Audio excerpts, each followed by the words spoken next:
Hey YouTube, it's Alicia here, and I have a WWE video for you.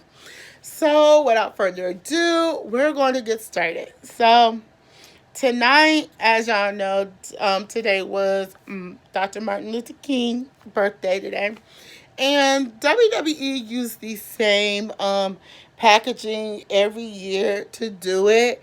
And think I actually like it, but I really think it's just time for them to come up with a different packaging using all the African American wrestlers and current wrestlers and do something, I don't know, very, custom each year, customize it each year and stuff. This would be something they can do at the beginning of the year and customize the video package for Dr. Martin Luther King. They just use the same packaging since I can remember each year. And the question is, should WWE start customizing their Dr. Martin Luther King package?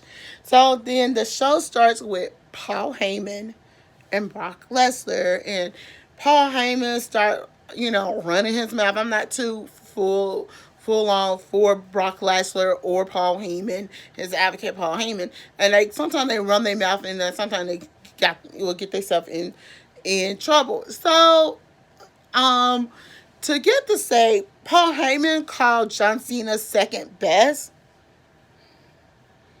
I don't agree with that. I say Brock Lesnar is second best when it comes to John Cena, because Vince McMahon was trying to, in the early years, try to make none other Brock Lesnar the face of the WWE, and it did not turn out in the way that he wanted, and so he made John Cena the face. So then Vince McMahon came out, he started talking and everything and stuff, and that's where I would thought Vince McMahon would have took the time to, one, correct Paul Heyman, number two, apologize to Braun Stroman. I felt like what happened last week was not Braun Strowman's fault, because I feel like that $100,000 fine should have been on none other Brian Corbin, but Vince McMahon did not take the initiative to apologize.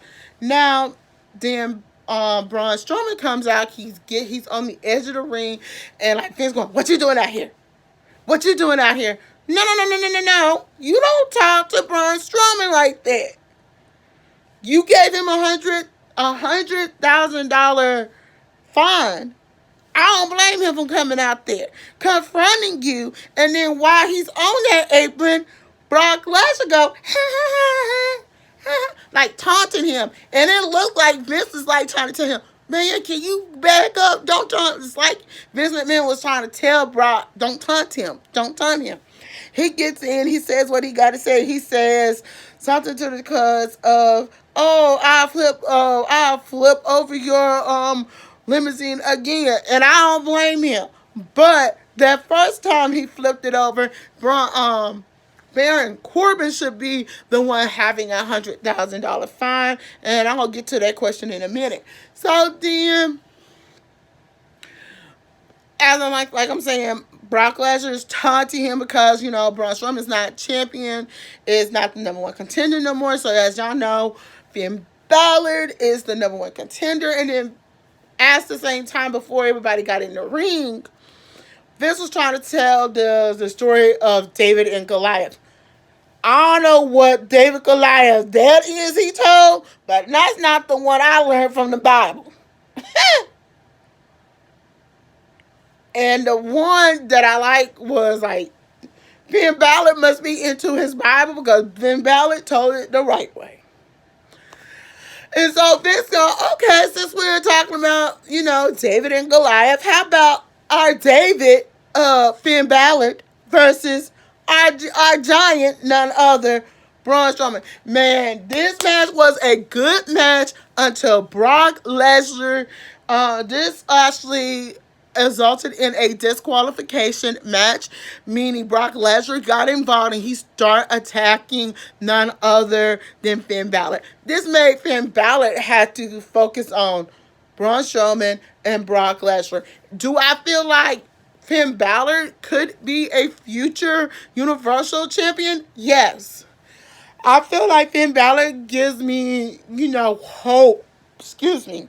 More hope and stuff, because if you remember when Rey Mysterio first started over here in the WWE, he was the underdog and he rose to the top. If you remember, he rose to the excuse me, y'all. He rose to the top of the class in the wrestling in WWE, rose to the top in the wrestling. Excuse me, I'm sorry, I'm tired, tongue tied, in wrestling, and became a heavyweight champion. Became a WWE heavyweight champion and a WWE champion at the same time. Now, to get me to say, I feel like Vince. I feel like even though Finn Balor is not the person, the physique that he's used to, I feel like he just need to give him a chance. He needs to put his betting money and give him a chance.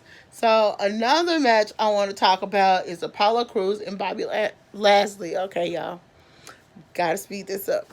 So let me talk about Bobby Lashley. So Bobby Lashley and Lio Rush comes out to, celebrate his win and everything from last week, winning the Intercontinental title belt. I'm first and foremost, halfway through, I feel like Bobby Lashley did do everything himself, but he wouldn't have won that title belt, like I said last week, last Monday Night Recap. He wouldn't have won that title belt if none other Lio Rush got involved. And I'm sick and tired of Lio Rush getting involved. And it's time for Vince McMahon to say, okay, Lio, you on this main roster. Okay, you going to wrestle or you going to valet? You can't do both.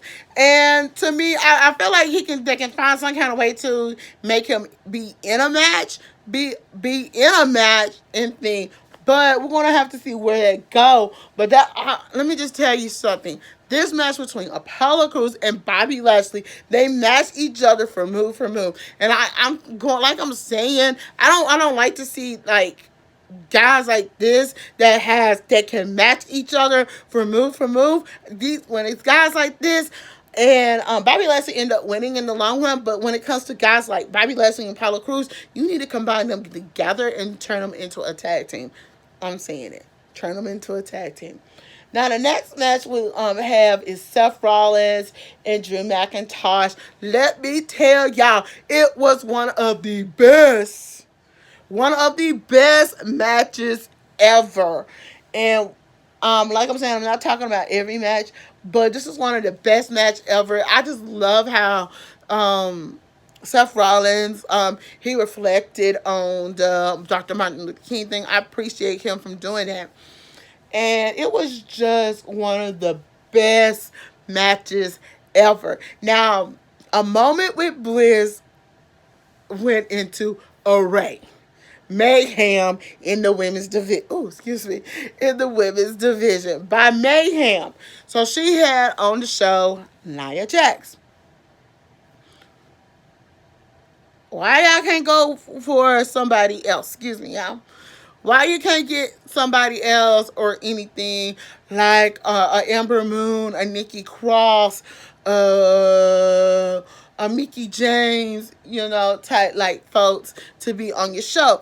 But each week Nia Jax is always on the show. She's on the show. Or she might have a man on the show. We never know. So then, before Nia Jax can talk, and I was happy that it happened, Ember Moon come out. She going, I'm sick and tired of you always having this person on the show. I'm going to win none other the women's Royal Rumble for the women's division. And I want to see Ember Moon win. All right. Then here comes Alicia Fox. And then here comes all the other divas going up and it goes haywire and thing, and like Alexis can't get no two words in, so she gets her chair and she gets up and she tells them, y'all are not, y'all acting like banshees, da da da da da, stuff like that. Baby, they're like, who are you talking to? And like Nikki coming out saying, oh, she's gonna win. You know, each girl said they're gonna win, but I'm gonna give y'all, I'm gonna do a separate video, and I am going to give y'all who I think might be the ones to look at for this Sunday. So yeah. So we're gonna wait and see tomorrow who's gonna be the rest of the girls who's gonna be part of that Royal Rumble. So then you have, let's see. Then after the girls going to the brawl, they're going to the backstage. Okay, y'all got all these women, certain women brawling. You got only 2 referees that's trying to split them up. Why y'all didn't bring any of the men to try to split them up? That was something y'all needed to have done. I'm just saying, it probably would have worked. Then it goes back to Alex Bliss. She said, I have never. And next thing you know, here comes Lacey Evans. You know, proper Southern belle and stuff. Going saying, oh, I'm going to win. I'm a lady. Mama, you got good moves, but your gimmick needs something needs to give with the lady. You can still be a lady and look good, but baby, you don't look like an old woman because what you got on looks like an old woman. Okay. To get me to say this, when I heard the announcement, Alex Bliss announced that she is going to be part of the Royal Rumble. Not gonna hold up. I'm going in my head. Has this ever been cleared? Because I feel like we're finna get ready to have a good feud. And I'm saying a good feud with Alex Bliss and Lacey Evans. Because I'm finna say if they go on and put them in a feud, I think it will be entertaining. But then we're going to talk about the main event tonight. We're going to talk about Ronda Rousey and Natalya versus Sasha Banks and Bayley. Man, this is a match starts from last week. If you didn't watch it last week, you know Ronda Rousey kept putting her foot in her mouth and things she was saying about Sasha. And it made Natty and Bayley to have to team up against each other. You know, they did good last week, so now they have to team up again. And I'm going, okay, let's see what we're gonna see this week. So we get these two, they're going at it. But I could tell Sasha's playing playing weasel, playing possum, playing those antics that Wade Barrett was known for doing. And I love it. I love it. Love it. How you say? Love it, love it, love it, love it, love it. I love it. So, oh, there goes my shoulder. But to get me to say this, y'all, this is one entertaining show. I love it. But it was very entertaining. So now I need to talk about the tag team division. So Vince McMahon gives the revival. So Dawson and I can't think of his partner name. Give the revival one more chance for the tag team titles. Okay, y'all. Let me tell you this. But guess who? Kurt Hawkins, the one wrestler got the word, has the losing streak. As guest winner. So they thought, oh, he was going to turn a blind eye and make sure they won. Kurt Hawkins played fair and he played it down the middle.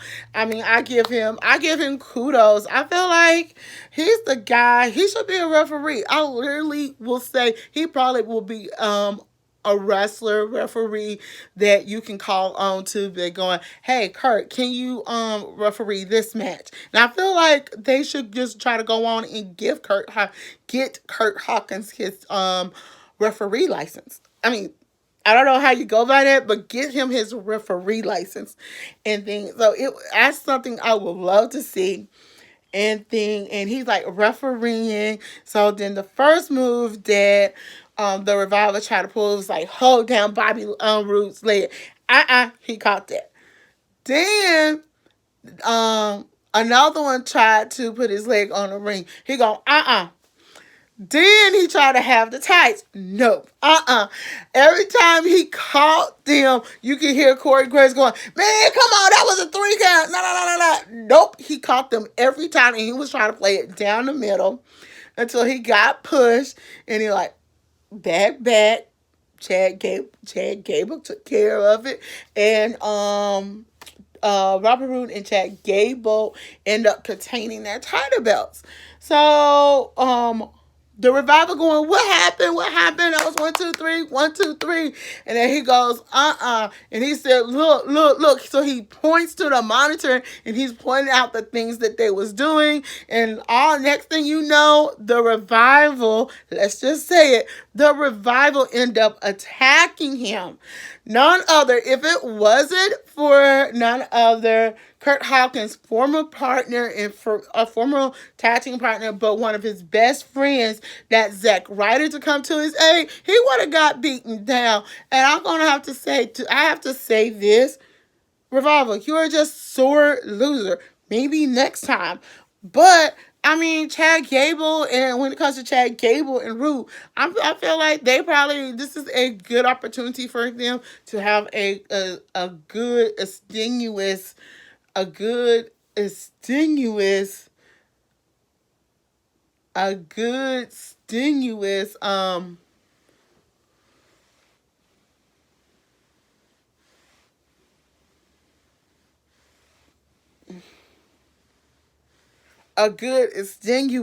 career. So y'all, so the next thing I want to ask y'all, I'm gonna put some questions in. I have 3 questions for tonight.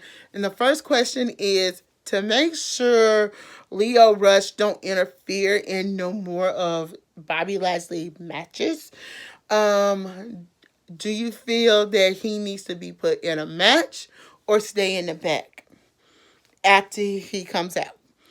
All right. The second thing is, do y'all think Kurt Hawkins and Zack Ryder should re-team back up to restart their tag team?